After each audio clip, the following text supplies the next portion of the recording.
Season 2 of WondLa picks up right where the first season ended. Eva, the last known human girl who spent her entire childhood underground, has finally discovered that she is not alone. Her search for others of her kind led her on a dangerous and emotional journey across the strange and beautiful world. And now, for the first time in her life, she meets a fellow human face to face. At the beginning of WondLa Season 2, a human named Cadmus appears in front of Eva. He introduces himself to Eva and tells her he's there to take her to a place called New Attica, where her bright and beautiful future awaits. But Eva quickly realizes something is off. It turns out Cadmus is just a hologram, a projection from a ship in the sky.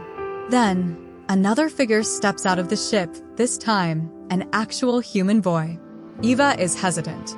At first, she suspects this boy might also be a hologram, but the moment she touches him and feels that he's real, she lets out a loud, joyful scream. For the first time in her life, she's touched another real human. Her alien companions, Ravender and Otto, remain cautious. Ravender, in particular, is deeply suspicious and even suggests they tie the boy up by his feet.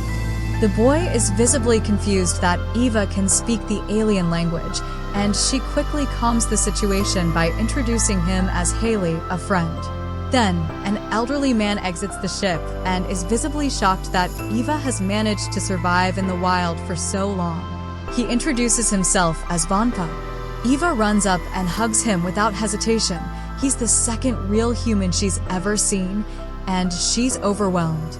Vonpa gently informs her that their journey is just beginning and invites her, along with Otto and Ravender, to board the ship to New Attica. Eva's excitement is impossible to contain. Everything on the ship amazes her, from the lights to the strange technology. Her alien friends hesitate, sensing something is off, but Eva insists they trust her.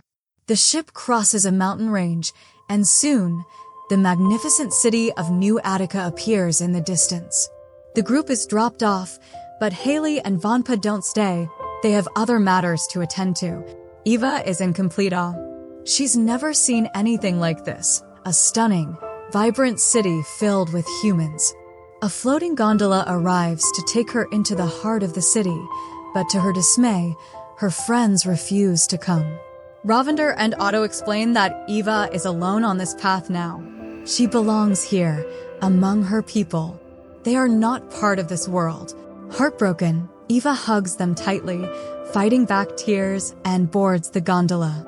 Inside the gondola, she meets a chatty, talking toy named Miko, who becomes her virtual tour guide. Miko explains the history of New Attica. It was founded by Cadmus and is home to over 2 million humans. Eva can't believe what she's hearing. When the gondola arrives, Cadmus appears in person this time and warmly welcomes Eva. He praises her for surviving the surface and promises answers to all her questions. Cadmus introduces Eva to his children, Jen and Nova, and asks them to show her around. The girls are lively and kind, and they're eager to introduce Eva to the wonders of New Attica. They take her to all kinds of places: an infinity zoo, an Imaginarium aquarium, zero-gravity yoga, and even a wild game called Kaboom Chess. Jen shows off her clothes that change color based on emotion. Eva loves the idea and is taken to a tech wardrobe to pick her own outfit. She chooses a dress and hat, and as soon as she puts them on, the dress turns yellow, indicating she's hungry. Her new friends take her to a restaurant where she's introduced to a meal called Pels. Eager and naive, Eva eats it immediately, only to be laughed at, as the food is meant to be sprayed before eaten. She laughs along, slightly embarrassed, but taking it all in stride. Later, some children approach Eva, fascinated by her. They bombard her with questions about how she survived outside the valley and what she ate. The constant questioning overwhelms her, and she quietly asks Jen and Nova if there's somewhere more peaceful. They take her to what looks like a forest. Eva immediately smiles, feeling at home. But to her shock, the forest isn't real. It's part of a virtual game. A spider-like creature attacks, and Nova quickly shoots it, explaining how to use the blaster and shield. They begin the game, which involves eliminating as many virtual threats as possible in 2 minutes and boarding a retrieval ship. Eva reluctantly plays along, but feels uneasy about shooting animals, even fake ones. After the game, Eva pretends to have enjoyed it and excuses herself for some alone time. She gets a holographic call from Cadmus and lies, saying she loves New Attica. He directs her to her new sleeping quarters. There, she sees a robot who looks just like Mother, the robot who raised her. Excited, she runs to hug it, only to discover this robot is cold and indifferent. As she lies in bed, Eva hears a strange sound outside her window. She sees a figure that looks eerily like her, but older. When Eva tries to speak, the figure vanishes. The next morning, Cadmus calls and says his scientists are eager to meet her. But on her way, Eva spots the same mysterious girl again and follows her through the city. The girl jumps into a waterfall, and Eva follows, only to discover a hidden sanctuary. Inside, she's told she doesn't belong there. But the mysterious girl steps forward and assures the others it's okay. She introduces herself as Eva 8, revealing that they were both born in the same sanctuary. That's why they look alike. Others in the sanctuary were also born in similar facilities, though from different generations. Eva 8 introduces her family: Violet, a botanist, Kai, a tech genius, and Xander, their brave friend. They tell Eva they choose to live outside New Attica because they value freedom. In New Attica, people live in comfort, but it's an illusion, crafted by Cadmus to keep them blind to the truth. After a shared meal, a robot from Cadmus arrives, reminding Eva she's late for her scientist meeting. Eva 8 insists on going with her, saying she doesn't trust Cadmus, and for good reason. While Cadmus speaks to his scientists, Eva hears a voice in her head. It's Otto and Ravender. They're trapped. Cadmus is not who he says he is. Eva pretends that Eva 8 is sick and excuses herself. Eva 8 reveals she might know where the aliens are being held, a secret maze of tunnels. Violet provides them with a map, and the two sneak into Cadmus' lab. Inside, they find Otto trapped in a tube. Eva 8 is locked outside, but Otto tells Eva the truth. Cadmus tortured them and Ravender suffered worse. When she asks how to help, Ravender tells her simply, "Take me home to Fauna." Just then, a robot enters. Eva hides as it begins moving captured aliens, including Otto and Ravender, into a secure facility. Curious and determined, Eva sneaks along and hides in the shadows during a private board meeting led by Cadmus. There, Cadmus reveals the truth. New Attica will run out of food within a month. When that happens, millions will die. The colony survives by harnessing energy from the Earth's core through a massive thermal vent. This system powers vertical farms and keeps their biome running. But now, the biome is failing, infected by an unknown pathogen. Cadmus tells the board not to panic. He unveils his plan. First, he's built an army of robotic enforcers called the Authoritans, designed to suppress civil unrest. But his primary solution lies far beyond mere control. He believes he's found the key to restoring New Attica's vitality. To prove it, Cadmus presents something extraordinary: an alien prisoner. Through studying the alien and its people, he's discovered they utilize a mysterious and powerful energy source, one capable of creating life, new species, and growth beyond comprehension. Cadmus theorizes that this energy, if harnessed, can heal New Attica, renew the failing biodome, and provide endless prosperity. Until now, the location of the source had eluded him. But that's changed. He has found someone who can lead him to it. A living compass.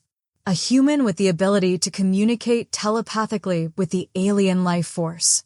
That is no one but Eva. Eva becomes shocked to hear this. Cadmus reveals that he has known all along that Eva had been spying on him. Confronted, Eva refuses to cooperate. She vows never to help him and rushes to check on her alien friend Ravender. but she finds him unconscious. Cadmus coldly admits he did what was necessary for the greater good. With the information extracted from Ravender through torture and Eva's unique ability, Cadmus believes he will locate the source and once again save humanity. Furious, Eva shoves Cadmus aside and makes a daring move to free Otto and Ravender. As she escapes through the facility, they are just going to be caught. In the meantime, Eva 8 appears, ready to help. She's been planning Eva's breakout and brings along a gondola to speed their escape. But Cadmus isn't letting them go that easily. His robotic batteries pursue them through tunnels, determined to recapture Eva. They head toward Tver Town, their only possible route out of New Attica. As they reach the tunnel, one of Cadmus's batteries follows close behind. Eva 8 stays back to fight it off, striking it with an iron bar. But the machine splits in two and keeps coming. She narrowly escapes with Eva, and together they meet up with Fonpa and Haley. Eva begs them to help her get to the alien forest known as Fauna, a place where Ravender can receive treatment from his people. But a problem stands in their way. The exit gate from New Attica has been sealed by Cadmus. Without hesitation, Fonpa leaps down to open the gate manually. He succeeds, but at a terrible cost. He is captured by the batteries. With heavy hearts, the group escapes, now hunted by Cadmus's latest creation, a towering, spider-like war machine. Eva tells Haley to guide them to Fauna. On their way, they are attacked by the spider robot again and again. Eva reveals to everyone that she saw a warehouse filled with machines like this. Cadmus is building an army. The battle is fierce. Fortunately, they narrowly escape. Their ship, however, suffers damage and runs out of fuel. With no choice, they crash land in the harsh, desolate wasteland. The war machine continues to hunt them. As they search for shelter, they come upon a wandering tree and take refuge outside. But the tree isn't just a hiding place, it's home to a group of aliens who ambush them. Eva 8 prepares to fight, but Eva stops her and instead speaks to the aliens. Her diplomacy works. The aliens tell her that Fauna lies a day's journey away, through a region known as the Black Wind. However, they warn her, this place is the hunting ground of Dawasu, a terrifying monster. They must also avoid walking through the skeletal remains, the bones, if they wish to stay alive. Despite the warning, the group ventures into the Black Wind. As storms rage around them, they spot a trail of bones and use it as cover. But Eva suddenly recalls the aliens' warning, stay away from the bones. Her fears are confirmed when the monstrous Dawasu emerges from the shadows, ready to strike. They run and take shelter inside a cave. Though temporarily safe, time is running out for Ravender, who is slipping further into unconsciousness. Eva insists on going out to speak with the monster, hoping to reach it telepathically. 8 forbids her, revealing that she lost her sister to Dawasu and can't bear to lose another. Ravender, barely able to speak, tells Eva to leave him behind. He's become a burden, he says, and it's time she moved on. But Eva refuses to give up on him. In the dead of night, she awakens to find Ravender walking toward the monster, intending to sacrifice himself so the others can live. Eva follows and connects with Dawasu telepathically. She pleads, assuring the beast they mean no harm, that Ravender is her friend and just needs help. At first, Dawasu appears to listen. Eva senses the monster is only protecting its unborn children. But without warning, it lashes out, attempting to kill her. 8 arrives just in time and drives a spear into the monster's belly, killing it. It wasn't trying to protect its babies, she says bitterly. It was going to feed you to them. Some creatures just can't be reasoned with. Their long and dangerous journey finally brings them to Fauna, home of the Ceruleans, Ravender's people. Eva calls out for help, but the guards at the gate deny them entry. Ravender, they say, is no longer welcome. He is a deserter, exiled from their lands. Desperate, Eva pleads with their leader. Ravender can be saved by a cerulean medicine found only here, so Eva has to get it. But 8 warns her not to risk her life. If something happens to Eva, she'll be left with no family at all. As 8 and Haley go to collect firewood, Eva slips away, determined to save Ravender. She disguises herself as a cerulean and sneaks into Fauna. Inside, she finds the healing medicine, but as she's about to leave, she's spotted. The guards surround her, and the village elder, Antiquus, demands answers. Eva confesses that she stole the medicine to save Ravender. The ceruleans are stunned to see Ravender again. Antiquus reveals the truth. Ravender is his son. But he remains cold. He says Ravender abandoned them when they needed him most. During a great migration, a devastating windstorm struck their people. Many died. As their only pathfinder, Ravender's role was to lead them to safety, but he vanished. Ravender finally speaks his truth. The storm took his wife and child. Broken by grief, he fled. To settle the matter, Antiquus declares a trial of truth. Eva must summon the Kawa, a mystical bird of revelation. If Ravender is found guilty, he'll be banished forever. If innocent, he will be healed. Eva receives help from a cerulean named Azura. They travel aboard a flying whale into the clouds to find the Kawa. Azura explains that the bird only appears when one seeks truth with a clear heart. Eva calms herself and, sure enough, the Kawa reveals itself. Back in Fauna, the trial begins. The Kawa enters the mouth of Antiquus, forcing him to speak only the truth. He recounts how Ravender's desertion broke their people during their darkest hour. Then the Kawa enters Ravender, and he speaks his sorrow. The unbearable pain of losing his family drove him away. Finally, Eva speaks from the heart. She tells the Ceruleans that Ravender has been like a father to her. Now, she needs him to be that father again, not just for her sake, but for everyone's. Her words move Antiquus deeply. He forgives his son. The next morning, Fauna celebrates Ravender's return with a joyous festival. Petals fill the air, and the people dance. But the peace is shattered. More machines descend upon the village. Eva and the Ceruleans scramble to evacuate. From afar, Eva 8 sees the devastation and rushes back to help. As the machines attack, Eva makes a selfless decision. She draws them away to protect Fauna. Then, a massive battle started. After many confrontations, the machines finally surrounded Eva. Then Cadmus arrives in a massive ship. He captures Eva and 8, determined to use Eva to locate the source of the mysterious energy. Eva wakes up and wants to be free. After a lot of effort, she escapes the ship, guided by a voice only she can hear. She follows the voice through the forest until she finally reaches its origin, the heart of the source. But just as she finds it, she sees that it looks like her robot mother. After that, its energetic rays start healing Eva. In the meantime, she experiences an illusion that brings her back to the underground sanctuary, where she meets someone she believes is her mom. However, she soon realizes that it is not her mother, but the heart. At the same time, 8 arrives at the location and finds Eva lying unconscious.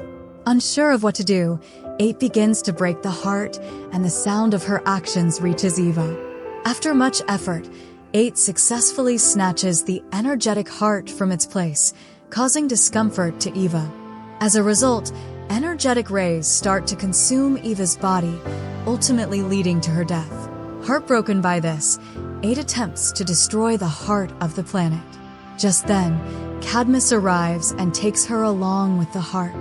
This sets off a massive wave that devastates all the greenery on the planet, leaving it barren. And that's how Season 2 ends, with the fate of the world resting on a mystery and the loss of the one person who might have saved it. If you love animation movies, please subscribe to this channel and keep watching.